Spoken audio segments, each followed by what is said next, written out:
بسم اللہ الرحمن الرحیم۔ محترم ناظرین، حضرت سلیمان علیہ السلام کو اللہ تعالیٰ نے بادشاہت کے ساتھ ساتھ اور بھی بہت ساری فضیلتیں عطا فرمائی تھیں۔ ان میں سے ایک یہ بھی تھی کہ اللہ تعالیٰ نے انہیں حیوانات کی بولیاں سمجھنا سکھلایا تھا کہ وہ جانوروں کی، پرندوں کی بولیاں سمجھتے تھے، اور یہ اللہ تعالیٰ کا خاص ان کے اوپر فضل تھا۔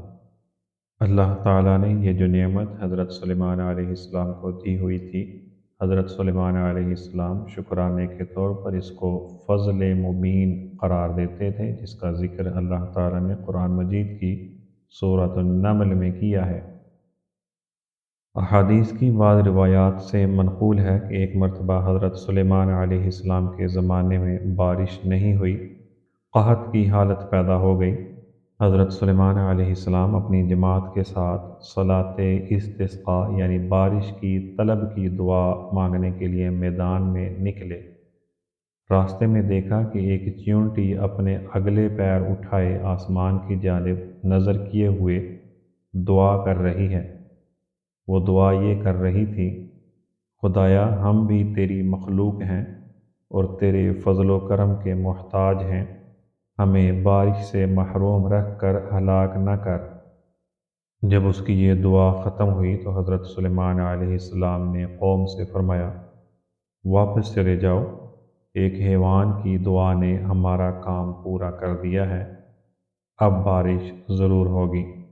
وادی نملہ، چیونٹیوں کی وادی کا ایک واقعہ قرآن مجید نے نقل کیا ہے جو حضرت سلیمان علیہ السلام کے زمانے میں پیش آیا تھا۔ بعض مورخین نے لکھا ہے کہ یہ واقعہ وادی عسقلان میں پیش آیا تھا یا پھر اس کے قریب پیش آیا تھا۔ مفسرین کی ایک بڑی تعداد نے اس واقعے کی جگہ ملک شام بتایا ہے۔ وہ واقعہ یہ ہے کہ ایک مرتبہ حضرت سلیمان علیہ السلام جن و انس اور حیوانات ایک عظیم لشکر کے ساتھ کسی جگہ تشریف لے جا رہے تھے۔ لشکر کی کثرت اور ہجوم کے باوجود کسی طبقہ کے افراد کی مجال نہیں تھی کہ وہ اپنے درجہ اور رتبہ کے خلاف آگے پیچھے ہو جائیں۔ سب اپنی جگہ میں اور فرما برداری کے ساتھ چل رہے تھے۔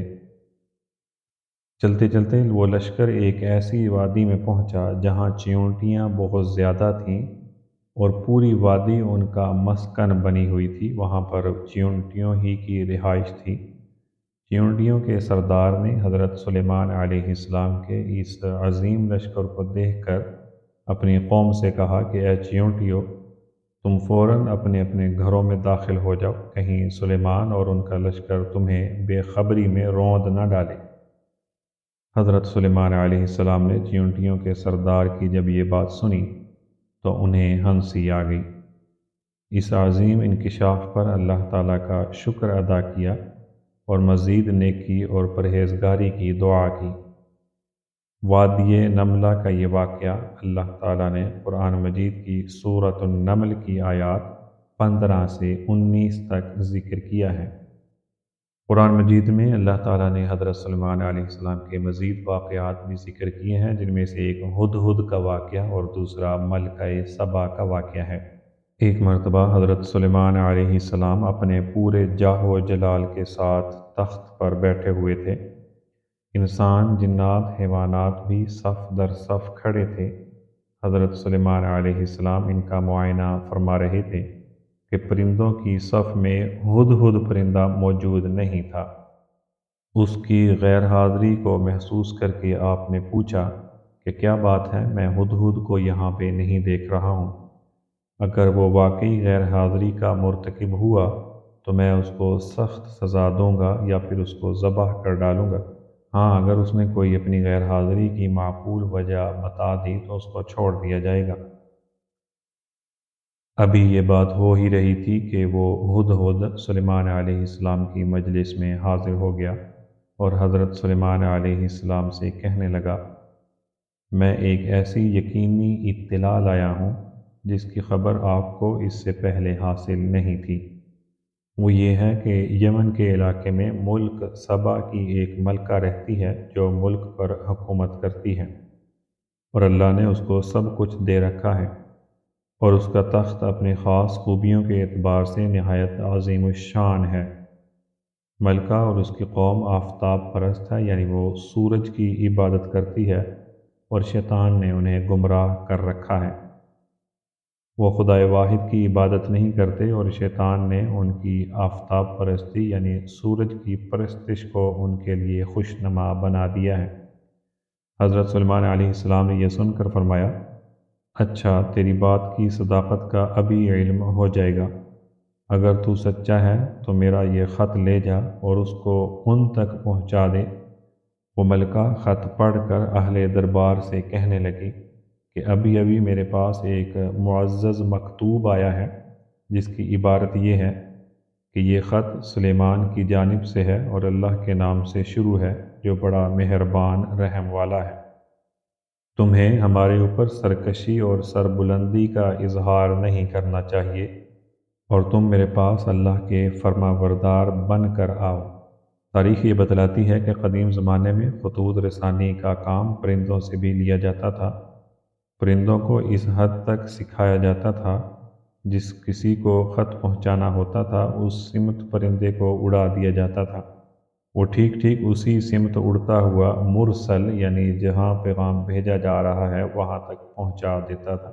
ملکہ سبا نے خط کی عبارت پڑھ کر کہا کہ اے ارکان دولت، تم جانتے ہو کہ میں نے اہم معاملات میں تمہارے مشورے کے بغیر کبھی کوئی فیصلہ نہیں کیا، اس لیے اب میں تم لوگوں سے مشورہ طلب کرتی ہوں کہ مجھے کیا کرنا چاہیے۔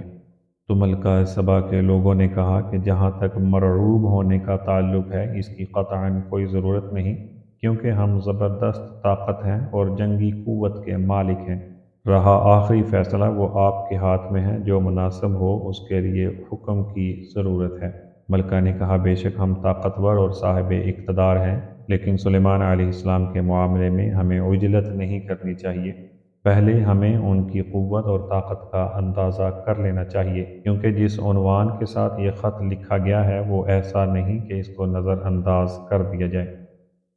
اس لیے میرا اپنا خیال یہ ہے کہ پہلے اپنے چند قاصد روانہ کروں، اور وہ سلیمان علیہ السلام کے لیے عمدہ اور قیمتی تحفے لے جائیں۔ اس بہانے سے وہ ان کی شان و شوکت کا اندازہ لگا سکیں گے، اور یہ بھی معلوم ہو جائے گا کہ وہ ہم سے کیا چاہتے ہیں۔ اگر واقعی وہ زبردست قوت و شوکت کے مالک ہیں تو پھر ان سے لڑنا فضول ہے، اس لیے کہ صاحب شوکت بادشاہوں کا یہ دستور رہا ہے کہ جب وہ کسی شہر میں فاتحانہ داخل ہوتے ہیں تو اس شہر کو برباد اور باعزت شہریوں کو ذلیل و خوار کر دیتے ہیں، اس لیے بلا وجہ بربادی مول لینی مناسب نہیں ہے۔ تو وہاں کے لوگوں نے ملکہ کی دانش مندانہ بات پر اتفاق کیا، کیونکہ یہ خط کئی ایک وجہوں سے اہم تھا۔ ایک وجہ یہ کہ وہ عجیب غیر معمولی طریقے سے آیا تھا، بجائے اس کے کہ کوئی سفارت اس کو لا کر دیتی، ایک پرندے نے لا کر انہیں دیا تھا۔ اس خط کی اہمیت کی دوسری وجہ یہ تھی کہ وہ فلسطین اور شام کے فرما روا حضرت سلیمان علیہ السلام کی جانب سے آیا تھا، اور تیسری وجہ یہ تھی کہ اس خط کو اللہ رحیم اور رحمان کے نام سے شروع کیا گیا ہے، حالانکہ اس وقت دنیا میں کہیں بھی کسی سلطنت میں یہ طریقہ رائج نہیں تھا۔ پھر ان سب باتوں سے ہٹ کر جس اختصار اور صاف صاف باتوں کا اظہار کیا گیا ہے، وہ اس کی اہمیت اور زیادہ بڑھا دیتا ہے کہ ہمیں واضح طور پر یہ دعوت دی گئی ہے کہ مخالفت چھوڑ کر اطاعت اختیار کر لیں اور تابع فرمان بن کر مسلمان ہو کر حاضر ہو جائیں۔ خط کی عبارت میں وَأْتُونِي مُسْلِمِينَ کہ مسلمان ہو کر حاضر ہونے کا حکم دیا گیا ہے۔